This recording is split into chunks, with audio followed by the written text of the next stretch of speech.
Assalamualaikum warahmatullahi wabarakatuh. Bertemu lagi kita pada video kali ini. InsyaAllah hari ini saya akan sambung ulang kaji maharat pada bab yang seterusnya. Okey, sebelum ni saya dah kita dah tengok pada bab yang ketiga dan bab yang kelima. Dan hari ini insyaAllah kita akan sambung pada bab yang pertama. Bab yang pertama kita tengok. Ini adalah ulang kaji ya. Ulang kaji ni adalah kalau nota tu memang nota yang ringkas lah saya buat. Bukan 100% ambil daripada buku. Okey, ni untuk ringkasan dan untuk mudah faham. Jadi mari kita tengok babul awal. Okey, babul awal. Dalam ni ada apa? Dalam babul awal, tajuk apa babul awal ni? Iaitu ahkamul mim as-sakinah. Ahkamul mim as-sakinah. Okey. Ahkam mim sakinah, hukum mim sakinah, hukum mim yang mati, hukum mim sukun. Boleh panggil banyak nama. Hukum mim mati ataupun hukum mim sukun. Okey, apa dia yang kita nak fokuskan dalam tajuk ni? Okey, iaitu yang pertama al-ikhfa' syafawi. Ni adalah benda yang kita nak fokuskan, benda yang kita nak tekankan dalam tajuk ni. Okey, yang pertama ikhfa' syafawi, yang kedua idgham syafawi, dan yang ketiga izhar syafawi. Ni bahagian dalam mim sakinah. Ada 3 bahagian ni. 3 bahagian ni yang kita nak fokuskan, kita nak tekankan. Okey. Kalau ikutkan dalam buku ada sebelum tu ada ta'rif mim sakinah. Yang tu pelajar boleh tengok sendiri apa dia maksud dia, apa dia ta'rif dia, macam mana, boleh hafal sendiri, boleh fahamkan sendiri sebab yang tu mudah. Yang tu mudah untuk sebab itu adalah kefahaman dan kena ingat. Yang kita nak fokuskan kat sini adalah pecahan-pecahan dan benda-benda yang mungkin pelajar keliru. Okey. Dia ada ta'rif mim sakinah pada awal tajuk tu ada mim ta'rif mim sakinah, lepas tu ada contoh mim sakinah pada isim, pada fi'al, pada huruf tu pelajar boleh tengok sendiri. Lepas tu ada juga pengecualian mim sakinah, dikecualikan daripada ta'rif mim sakinah. Ada mim syaddah, mim mutaharrikah tu boleh tengok sendiri. Okey, yang ni adalah untuk kita fokuskan kepada benda-benda yang penting, iaitu pecahan kepada mim sakinah. Yang pertama iaitu ikhfa' syafawi. Ikhfa' syafawi, kita tengok apa yang ada dalam ikhfa' syafawi. Benda yang perlu ditekankan dalam ikhfa' syafawi adalah ada 5 perkara, iaitu ta'rif, huruf, sebab ikhfa', hukum ikhfa', dan kaifiyatun natqi. Kaedah-kaedah membaca ikhfa'. Okey, bagi kita tengok yang pertama iaitu ta'rif. Apa dia ta'rif ikhfa' syafawi ni? Iaitu terletaknya huruf ba. Okey, saya bagi maksud terus, maksud dalam Melayu terus. Untuk dalam Arabnya boleh tengok dalam buku balik lah. Yang ni untuk kefahaman mudah untuk kita fokuskan. Baik. Yang pertama iaitu ta'rif terletaknya huruf ba selepas mim mati. Terletaknya huruf ba selepas mim mati. Macam mana? Okey, tengok contoh. Tengok ba di belakang, selepas mim mati. Mim mati maksudnya mim mati bertemu ba.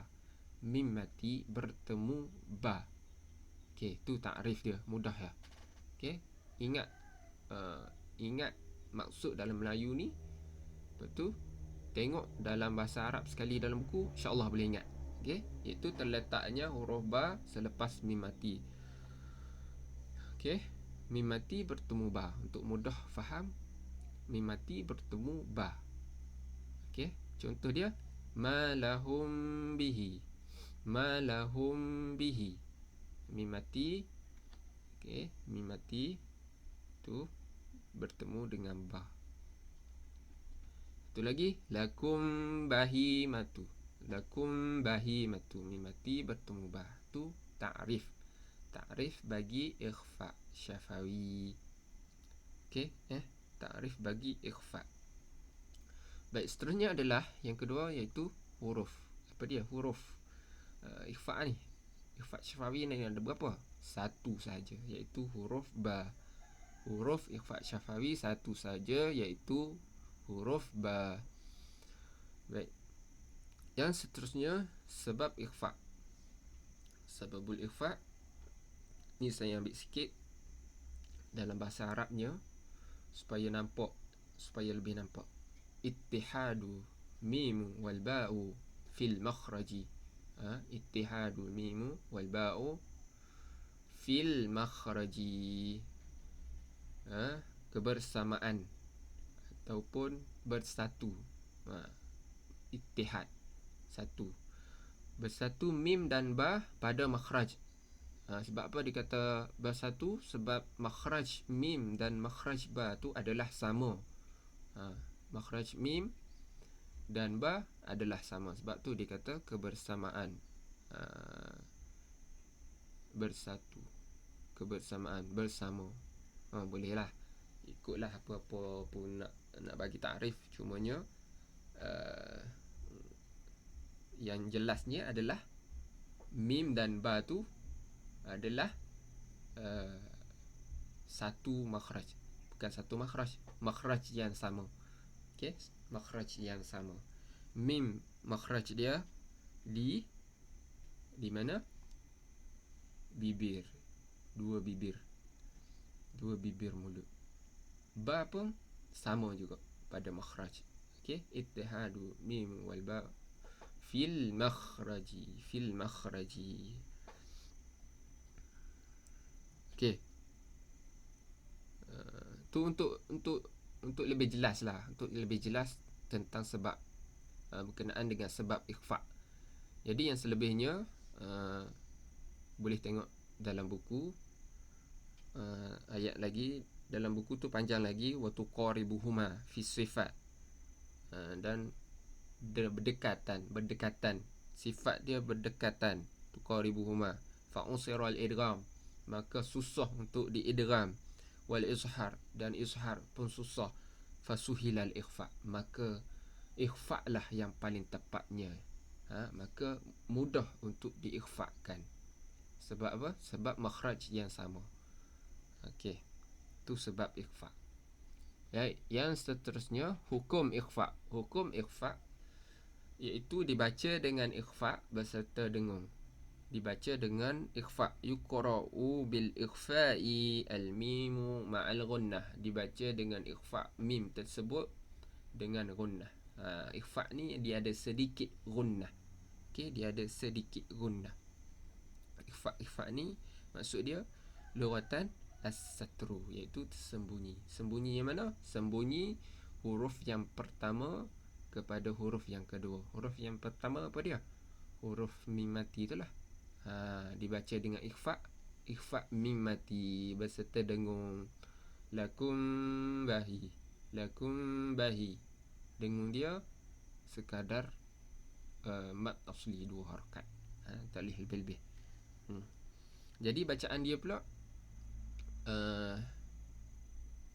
macam mana? Kita tengok kaifiyatun natqi. Okey, kaifiyatun natqi. Taqlilu i'timadu ala makhrajil mim. Taqlilul i'timad, iaitu sedikit kebergantungan, sedikit i'timad, sedikit bergantung kepada makhraj mim. Untuk baca tu apa dia makhraj mim? Makhraj mim wa huwa syafatain, 2 bibir mulut. Sedikit bergantung kepada makhraj mim, iaitu 2 bibir mulut. Dalam buku ada lagi ma'al gunnah, ditambah lagi ma'al gunnah bimiqdari harakataini. Dia ada dengung juga. Jadi baca dia macam mana? Sedikit bergantung kepada makhraj mim, iaitu dua bibir mulut. Lakum bahimatul. Jadi baca dia, bibir mulut tu bukan dibaca rapat, tapi sedikit bersentuhan. Sedikit bersentuhan. Kalau baca rapat, dia jadi salah, dia jadi hukum lain. Okey. Bacaan dia lahum, macam tu je. Lahum bahimatul. Lahum ma lahum bihi. Ma lahum bihi. Bukan, kalau rapat dia akan bunyi lain. Ma lahum, dia akan bunyi macam tu. Tapi ikhfa ni dia tidak rapat sangat. Lakum bahimatul. Lakum bahimatul, 2 harakat. Okey. Dan sedikit bergantung kepada makhraj mim, iaitu 2 bibir mulut. Kalau sepenuhnya bergantung, dia akan baca dengan rapat. Dia akan baca dengan rapat. Ini sedikit bergantung, iaitu maksudnya sedikit bergantung kepada makhraj mim. Okey. Baik, itu sahaja benda yang perlu difokuskan pada tajuk ikhfa syafawi ni.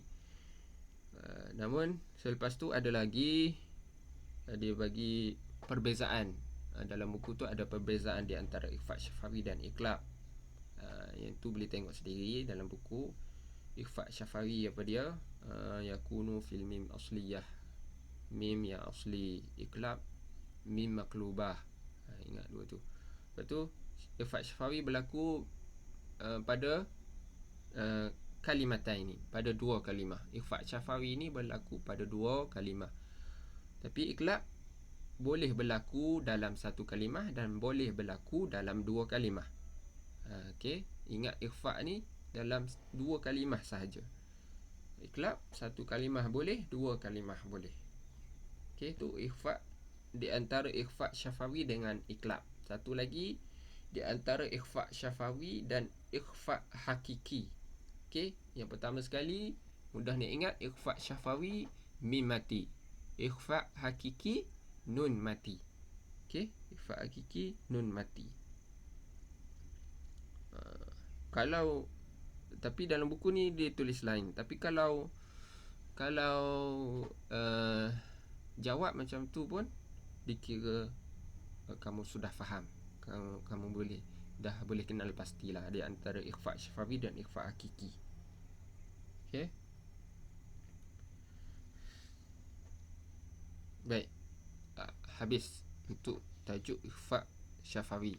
Jadi cukuplah untuk kali ini. Untuk kali ini tak perlu banyak-banyak. Yang pentingnya kamu boleh fahami dan kamu boleh boleh jawab. Bila orang tanya, boleh jawab. Itu maksudnya faham dan ingatlah, dan boleh ingat. Seterusnya adalah berkenaan dengan tugasan. Okey, ada sedikit tugasan.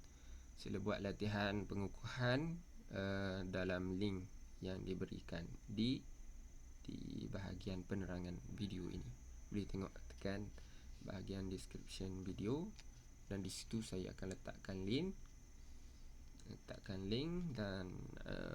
tekan link dan jawab soalan. Okey, baik. Setelah itu dah boleh back balik. Okey, habis untuk kali ini. InsyaAllah kita akan sambung lagi pada video yang akan datang.